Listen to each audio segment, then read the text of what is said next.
자, 뉴스 읽어주는 남자 10월 26일.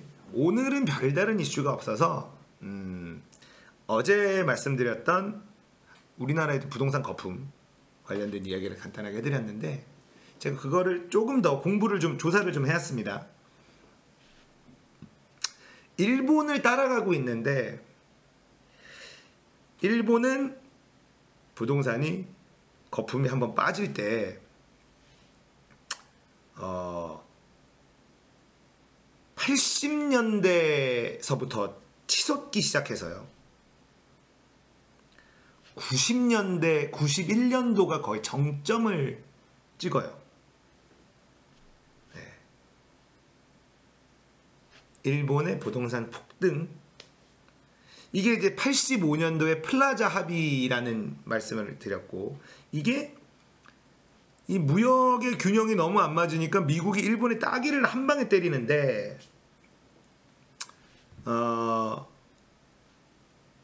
이게 달러당 그때 250엔 정도를 했었던 일본과 달러 에다 가치가 한 방에 100엔으로 낮춰버립니다. 플라자 합의에서. 자, 이렇게 되니까 수출길이 막히고 뭐 경제가 휘청거리니까 2.5배를 더 수출을 하는데, 내가 1달러에 팔던 걸 2.5달러에 팔아야 되는 거예요. 그러니까 경쟁력이 많이 떨어지죠. 그러니까 이제 일본이 대출 금리를 낮춰요. 대출 금리를 낮춥니다. 5%대에서 2.5% 절반을 뚝 잘라줘요. 자, 우리나라 초이노믹스 때 한 2.5% 대출 금리였어요. 기억나실 겁니다. 부동산이 폭등할 때는 대출 금리가 낮습니다. 네. 자, 그리고 이제 대출 금리를 그렇게 낮추고 이 돈들이 어디로 가냐 그러면, 이게 86년도부터 부동산으로 엄청나게 들어가고 90년대 약 5, 6년 동안 땅값이 한 3배가 뜹니다. 일본이. 돈들이 부동산으로 갈 수밖에 없어서. 자, 부동산 값이 폭등하는 일본의 수순이었거든요. 네. 자, 이게 그 자료를 좀 조사해 보니까 80년대 초에 일본의 도쿄에 한 70제곱미터 정도 하는 콘도 평균 가격이 80년대 2,500만 엔이었대요. 91년도에 7천만 엔이 됩니다. 10년 좀 안 되는 기간 동안에 어마어마하게 뛰어버리죠.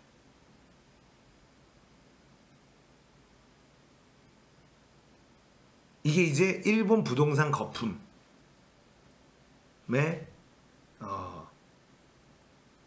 표시예요. 80년대 초에 2,500만 원짜리가 91년도에 7천만 원이 돼요. 자, 그러면 거품이 언제 터지느냐? 가격이 너무 높아서 구매자가 나타나지 않는 순간이 거품의 제일 정점입니다. 그래서 제가 말씀드렸던 그 6억짜리 아파트, 6억에 산 아파트가 3년 만에 1억이 되는 거품이 빠지는 구간 동안에 일본이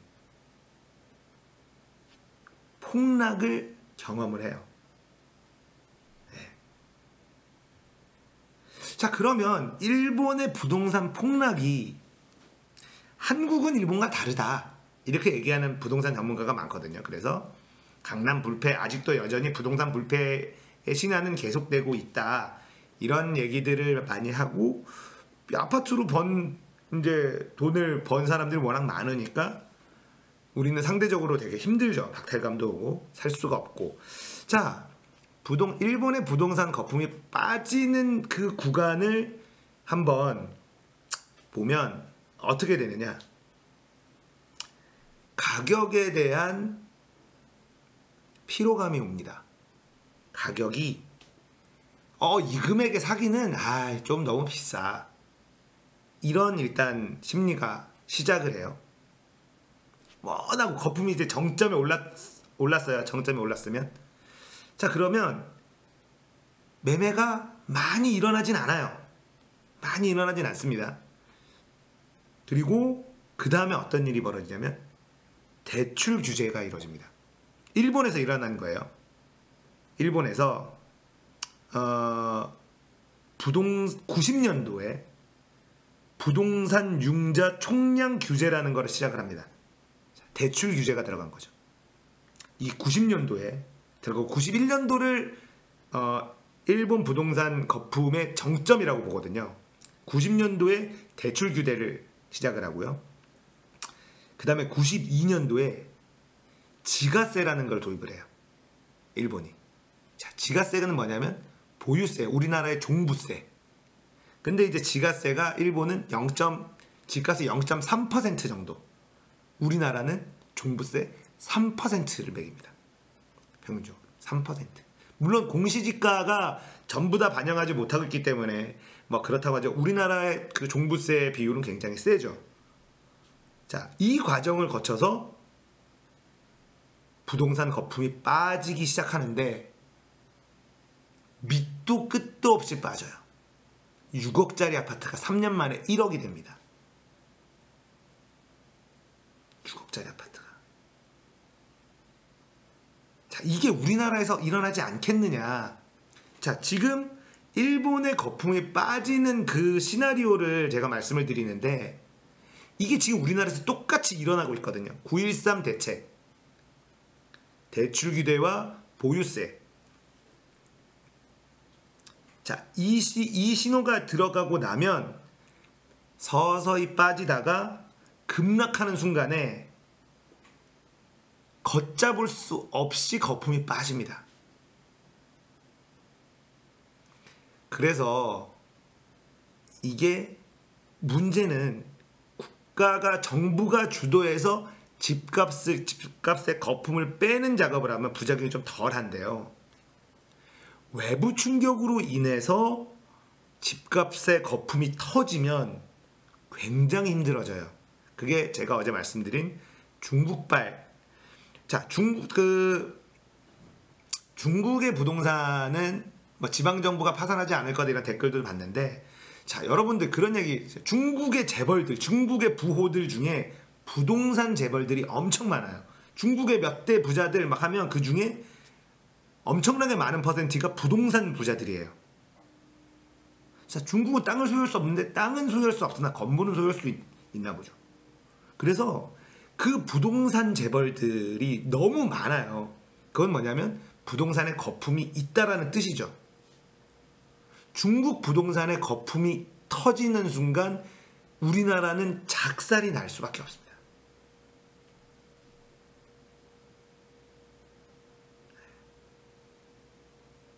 네, 판빙민도 벌금 낸 거 1,000몇 억을 아파트 팔아가지고, 아파트 몇 40개인가 팔아가지고 뭐 냈다고 하죠. 자, 우리나라는 그러면 그런 게 있어요. 한국은 부동산이 폭락한 적이 없느냐? 아니, 있습니다. 그리고 부동산이 이제 어떻게 올랐는지 보면 우리가 강남, 반포에 아파트가 많죠.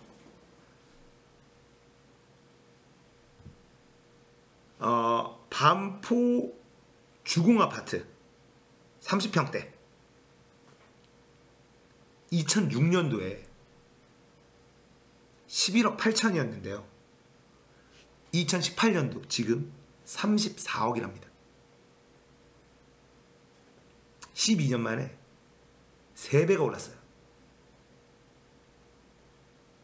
이게 일본의 거품이 비슷해요. 일본의 거품과 비슷합니다. 네. 반포 주공아파트 30평대가 11억도 어이없는데 지금 34억이에요. 아까 얘기한 80년대 초에 2,500만엔 도쿄에 70제곱미터짜리 그것도 평수 작은 콘도가 2,500만 원이 91년도에 7천만 원까지 약 3배 정도 오른. 네. 비슷하죠. 이만큼 오른. 이게 거품이 아니기가 어렵다는 거죠. 그리고 제가 말씀드린 송혜교가 뉴욕에 있는 콘도를 오렌가 팔았는데 20억에 팔았다 그랬거든요. 근데 그게 뉴욕도 뉴욕 나름이죠 이랬는데 거기 맨하탄에 있는 콘도랍니다. 뉴욕 맨하탄에 있는 콘도를 20억에 팔았어요. 근데 그것도 안 팔려가지고 몇 년 걸렸대요.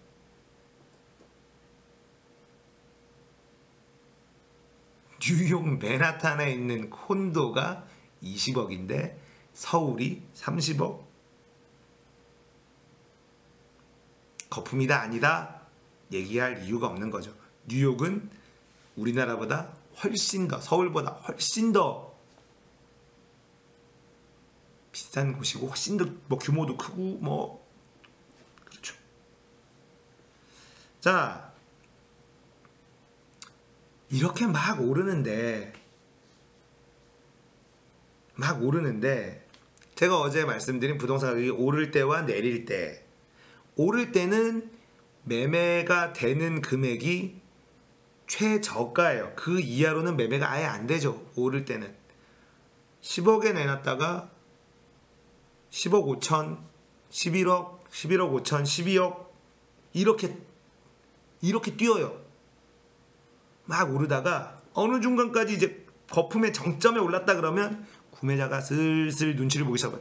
아, 이거보다 더 오르는 거 쉽지 않을 것 같은데 더 올라야 대출을 받고 뭐하고 뛰어들어서 그걸 사죠. 비싼 걸 알면서도 더 오른다는 전제하에. 안 오를 것 같은데 이러면은 거래가 주춤해요. 거래가 일어나질 않아요. 그러면 어떻게 됩니까? 마음이 급한 구매자가 나타나기 때문에 매매자가 급매로 낮춰서 팔아요.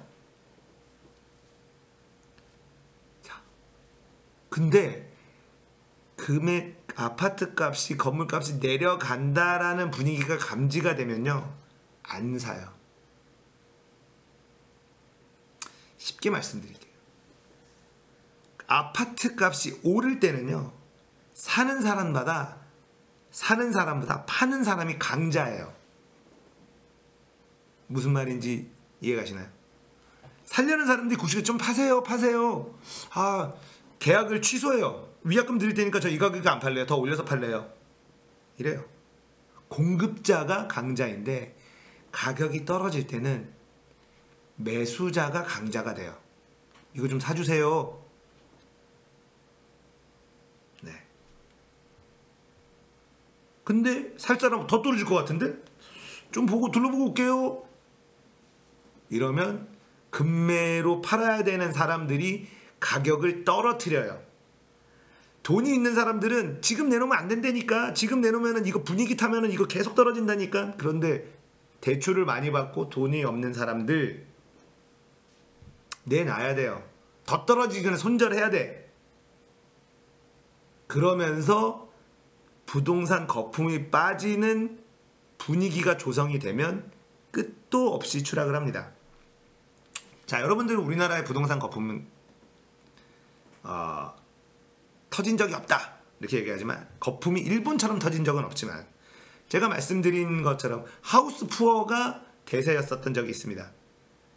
자, 우리나라에서 2006년도서부터 2006년, 2007년도 가격이 막 올라요. 예. 그때 당시에 강남의 대치동 있는 아파트가 30평대가 13억. 30평대가 13억이랬어요. 2006년도입니다. 얼마 전이죠. 근데 2007년도에 19억이 돼요. 1년 만에 13억짜리가 19억이 됩니다. 근데 2009년도에 12억 8천으로 떨어져요. 그리고 2009년 1월에 12억 8천으로 떨어집니다. 19억짜리가. 2007년도에 19억이었는데 2009년에 1억에 12억 8천으로 떨어지고 다시 좀 올라요. 2009년에 12월 달에 15억 1천, 2012년도에 11억 4천, 2013년도에 10억 9,900, 11억. 자, 2006년도에 13억이었던 게 19억까지 올라갔다가 2013년도에 11억까지 떨어집니다. 그래도 11억도 너무 비싸잖아요. 그렇죠. 11억도 엄청 비싸죠.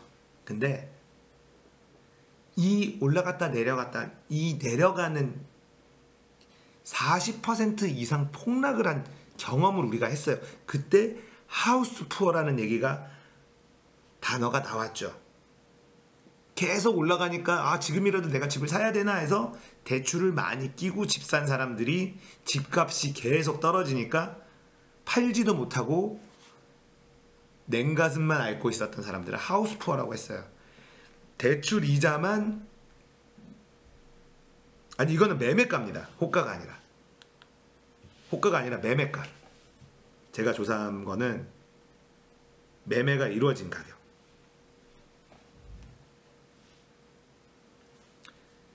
그래서 이렇게 내려갔었던 경험을 우리가 했어요. 그리고 하우스 푸어라는 단어를 우리가 기억하고 있어요. 하우스 푸어에 대한 책들도 그때 엄청 쏟아져 나왔어요. 그리고 그때 뭐였냐면 전세가가 고공행진을 해요. 왜 전세가가 고공행진을 하겠어요? 집을 사기 싫으니까. 그래서 전세가가 90%, 95%. 제가 말씀해요. 제가 그 당시에 집을 샀어요. 전세가가 너무 미쳐 날뛰어서. 하우스 푸어 때문에 집을 사면 안 된다 이러던 시기였어요. 근데 그때 박근혜 정권이 들어오고 최경환이 이제 초이노믹스라는 걸 하면서 대출을 또 풀어요. 금리를 풉니다. 빚내서 집 사세요라는 시그널을 막 던져요. 그때 전세값을 너무 올려달라 그래서 집주인이, 저는 나림이가 초등학교 1학년이고 이사를 다니면서 전학을 시키고 싶지 않아서 이럴 바에는 그냥 집을 사자. 저는 집이 없었으니까 그때까지만 해도. 나림이가 6학년이고 지금 그때가 나림이 1학년 때였거든. 그래서 1학년 때인가 2학년 때가 있어요. 그때 집을 사요.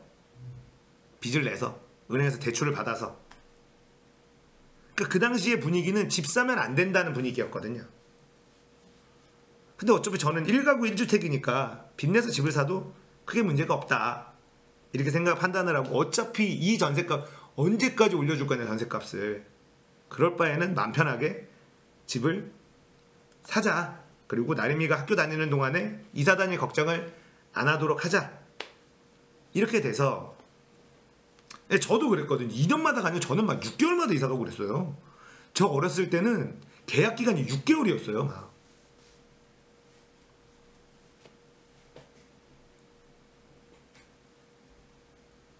방학 때문에 이사 가고 막 그랬었던 기억이 있는데, 그래서 그게 이제 안 좋으니까 이제 법으로 1년, 2년 이렇게 바꿔준 거고, 그 당시에는 6개월마다 계약 갱신해서 6개월마다 전세든 월세든 갱신할 수 있었어요.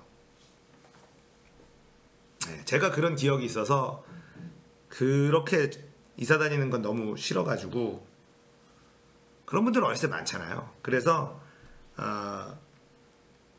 지금 그때 대출 규제를 풀고 금리를 낮추고 현재까지도 하는 금리를 지금 올리지 않고 있는 상황이고, 그 여파로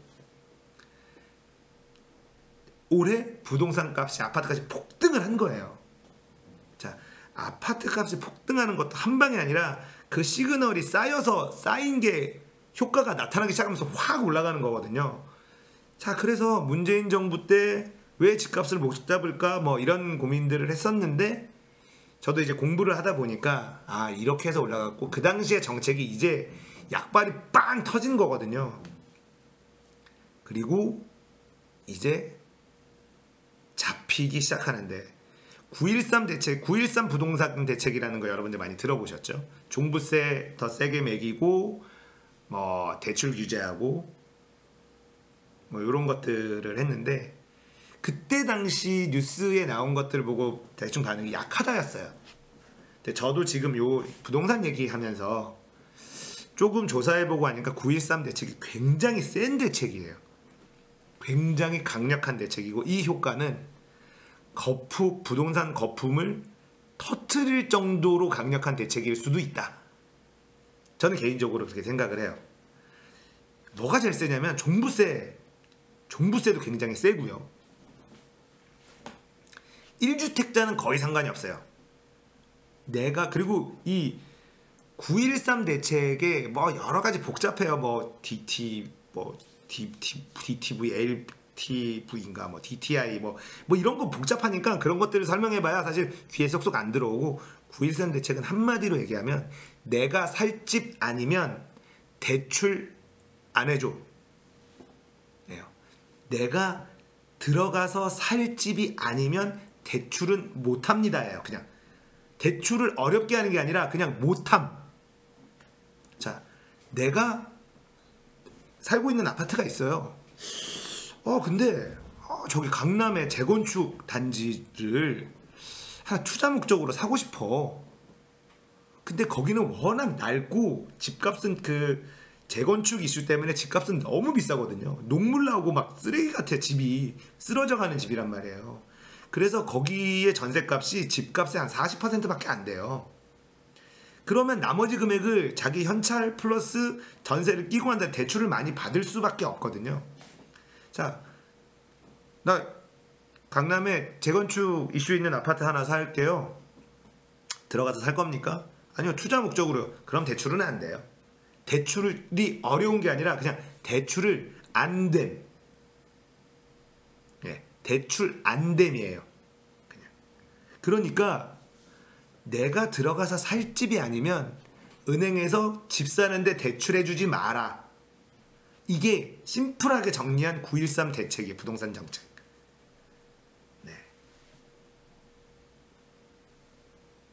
이제 집은 투자의 목적이 아닌 내가 엉덩이 깔고 살 재화라고 이번 9.13 대책은 땅땅땅 못 박은 거예요.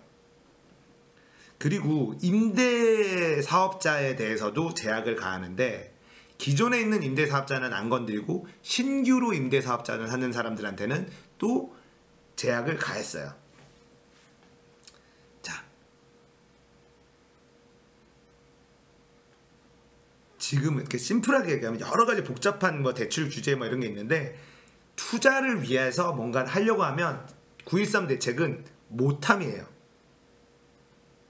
대출 안 해줘요. 네 돈으로 사. 현금 왕창 갖고 있으면 사는 건 막지 못해. 근데 대출 끼고는 못 사.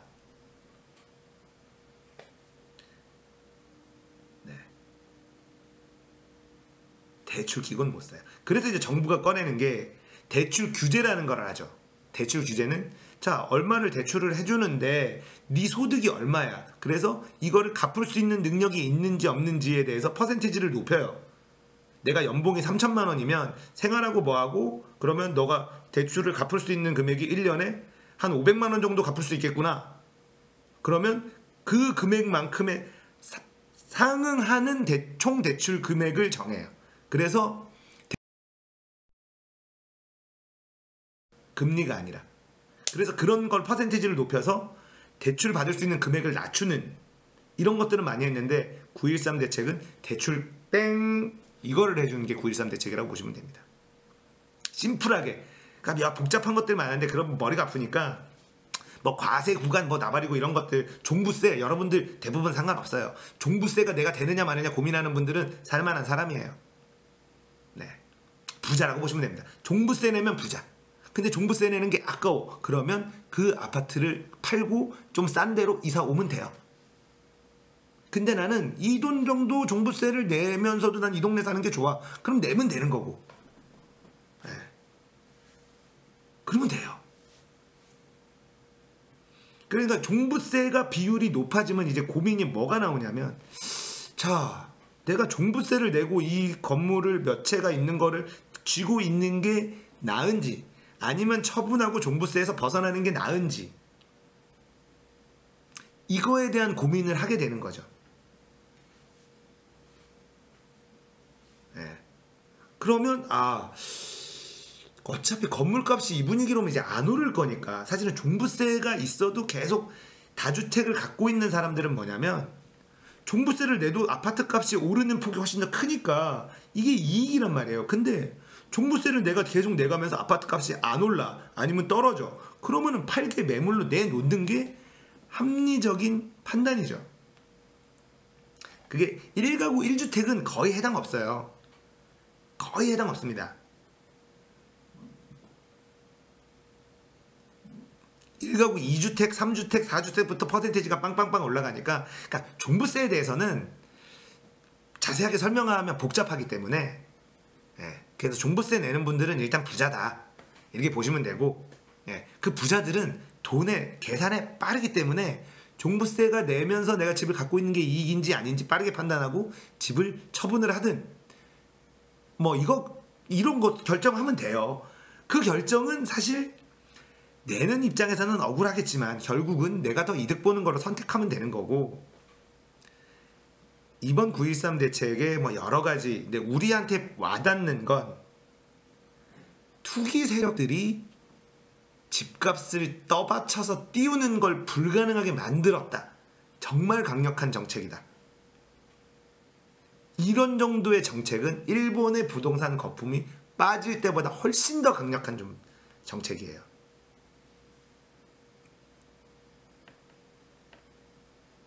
종부세는 어쨌든 공시지가에 합산해서 나온 그 금액이 있으니까, 공시지가로 해서 합산해서 총 얼마면 얼마 과세 구간이 있거든요. 그래서 얼마면 2주택이면은 뭐 3주택이면 뭐 퍼센트 얼마 해가지고 뭐 이렇게 나옵니다.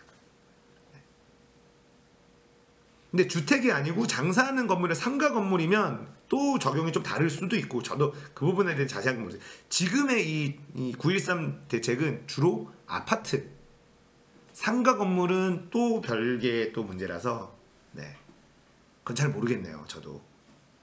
아무튼 우리나라 일본의 부동산 거품이 빠질 때 했었던 일본의 정책보다 우리나라가 이번에 문재인 정부가 한 9.13 부동산 대책이 훨씬 더 강력하다. 그래서 일본의 부동산 거품이 빠지듯이 우리나라도 빠질 수도 있다. 빠질 수도 있다. 우리나라의 보유세가 지금 약하다 하는데, 제가 말씀드렸죠. 일본의 부동산 거품이 빠질 때 1992년도, 91년도가 정점이었고, 92년도에 지가세라는 걸 도입하는데 이 지가세가 0.3% 매겼어요. 0.3%를 먹였습니다. 우리나라는 3% 종부세. 그리고 여러 가지 정책이 있는데 공시지가를 현실화시키겠다도 9.13 대책 중에 있죠. 공시지가가 사실 차이가 많이 나니까. 그래서 자, 뉴스 읽어주는 남자 염청교를 시청하시는 주 시청자들은 20대 30대들이 많으시니까 내가 열심히 일해서 집을 살 수 있는지 이거에 대한 고민이 좀 있잖아요. 근데 저는 집을 운 좋게 쌀 때 사버리는 거죠. 근데 여러분, 제가 산 집값이 올랐든 떨어지든 저는 아무런 상관이 없어요. 저는 어차피 내가 살고 있고, 그렇죠? 제가 살고 있고, 자, 저는 1가구 1주택이잖아요.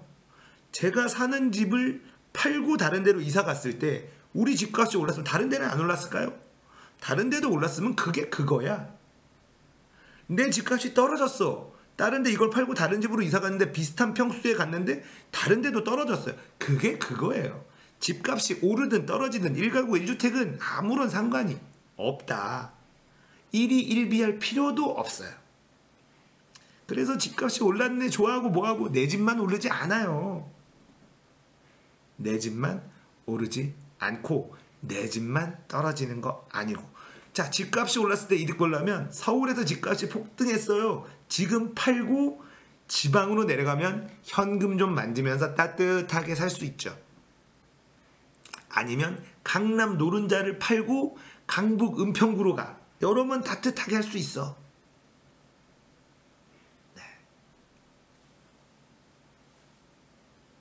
그거 말고는 거의 비슷합니다. 비슷해요. 자, 부동산 이야기를 어제 조금 다뤄드렸는데 제가 좀 자료를 조금 찾아보고 공부를 조금 해서 여러분들한테 알아듣기 쉽게 일본의 거품이 빠진 것처럼 한국도 빠질 수도 있다. 그리고 중국발 부동산 거품이 터지면 중국의 부동산 거품이 터질 확률이 저는 매우 높다고 보거든요. 중국의 부호 몇 대 부호 따지면 그 안에 부동산 부호들이 바글바글해요. 거품은 터질 확률이 매우 높다. 중국의 부동산 거품이 터지면 한국이 휘청거릴 수밖에 없다. 미국의 모기지 사태로 한국도 작살났었잖아요. 네. 작살났었잖아요. 중국에서 그런 거 터져보세요. 어우.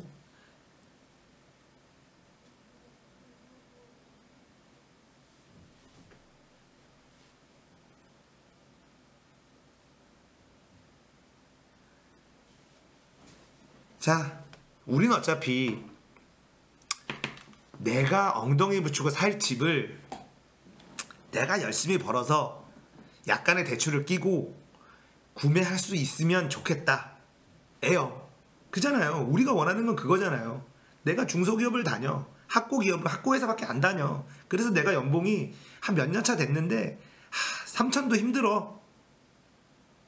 그러면 조금 안 좋은 동네 작은 평수라도 빌라라도 내가 저축해서 모으고 집 사기 위해서 모으고 그 다음에 대출 좀 받아서 살 수만 있으면, 그래서 내가 이사 다니고 뭐 이런 거가 아니면 좋겠다. 내가 대기업을 다녀서 연봉이 한 6, 7천 돼. 그러면 서울에서 조금 안 좋은 동네여도 아파트 살면 좋겠다. 이 정도의 집값을 원하는 거잖아요. 우리가 원하는 건, 집 없는 사람들이 원하는 건 딱 하나거든요. 그냥 이거예요. 강남에 안 살아도 돼. 강남에 안 살아도 돼요. 집 없는 사람들 생각은 똑같죠. 집 없는 사람들은. 네. 내가 버는 수준에 적합한 지역에 가서 집을 살 수만 있다면, 네. 서울에서 살고 싶어? 그러면 내가 좀 더 좋은 회사에 연봉이 센 회사를 다니면. 그래서 이번에 정책에 공급도 들어가 있죠. 9.13 대책에 공급도 들어가 있어요. 수도권에 추가적으로 30만 원가 뭐 더 짓겠다 뭐 이런. 선택지가 많아지면 좋죠. 우리 입장에서는 선택지가 많아지면 좋아요. 네. 부동산 정책이, 저는 이렇게 이것저것 자료들을 찾아보면서 그 EBS 하는 지식 채널인가요? 예, 지식 채널들 보고 좀 참고를 많이 했고,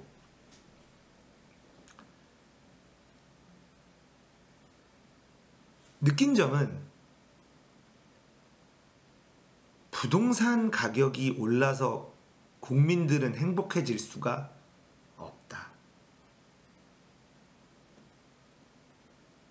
부동산 가격이 올라서 국민들이 행복해질 수는 없다가 진리예요.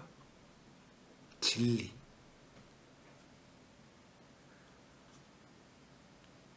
부동산 안정화돼야 되고,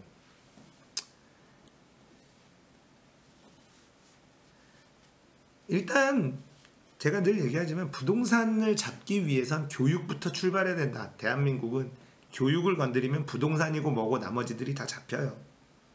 교육을 건드리면, 보육과 교육을 함께 건드려주면 출산율도 잡을 수 있어요. 부동산도 잡을 수 있어요.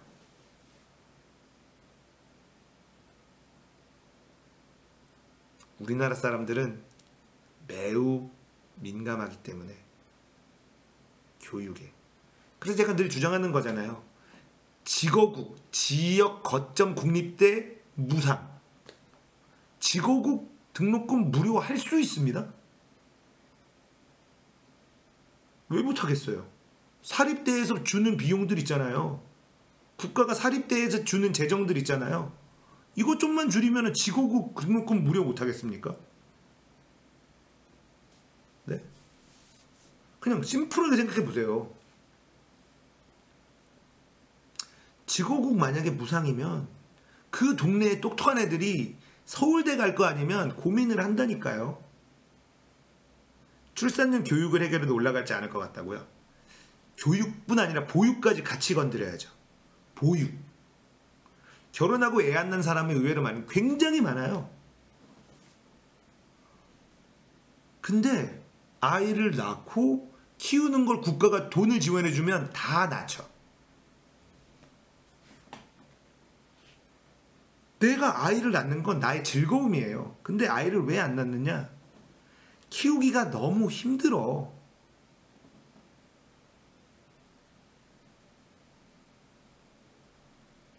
힘들어요. 자, 결혼의 문제는 부동산 문제고, 애를 안 낳는 문제는 보육의 문제고. 자, 이거를 전체적으로 한 방에 해결되겠습니까? 한 2, 30년 걸립니다. 자, 지거국을 무상, 등록금 무료로 바꿔버리면 동네, 만약 예를 들면 부산이라고 봅시다. 부산에 부산대학교를 갈까? 연고대를 갈까? 고민하는 시기가 오게 돼요. 서울시립대만 보면 답 나오죠. 서울시립대가 엄청 싸죠, 등록금이. 서울시립대의 등급이, 순위가, 대학교의 커트라인이 올라갑니다. 이게 커요. 그러니까 지금은 연고대 되면 부산대와 연고대 고민 안 하고 무조건 연고대 갑니다. 근데 자, 부산대가 무료예요. 등록금이 아예 빵원이야. 네, 빵원이면 당장에는 연고대를 가지만, 자, 거기에서 자취하고 뭐하고 이런 것들을 고민을 계속 하다 보면 계산기 두드리면 이게 너무 싸. 그러면은 똑똑한 애들이 부산 연고대를 갈 애들이, 연고대 가는 연고대를 가겠지만, 예를 들어서 그 아래 단계 이런 데를 갈 사람들이 여기를 선택하게 되죠. 그러다가 만약에 연고대까지 지거국이 잡아먹는 상황이 된다고 한다면, 연고대까지는 아마 안 잡아먹힐 거예요. 서울대, 연고대까지는, 연고대는 비싸도 갈 겁니다. 근데 예를 들어서 성대, 한양대, 서강대, 중대, 뭐 홍대, 이런 데들은 고민이 되는 거예요. 그 서연고는 안 흔들릴 거고, 거기 붙었는데 부산대 갈 수 있으면,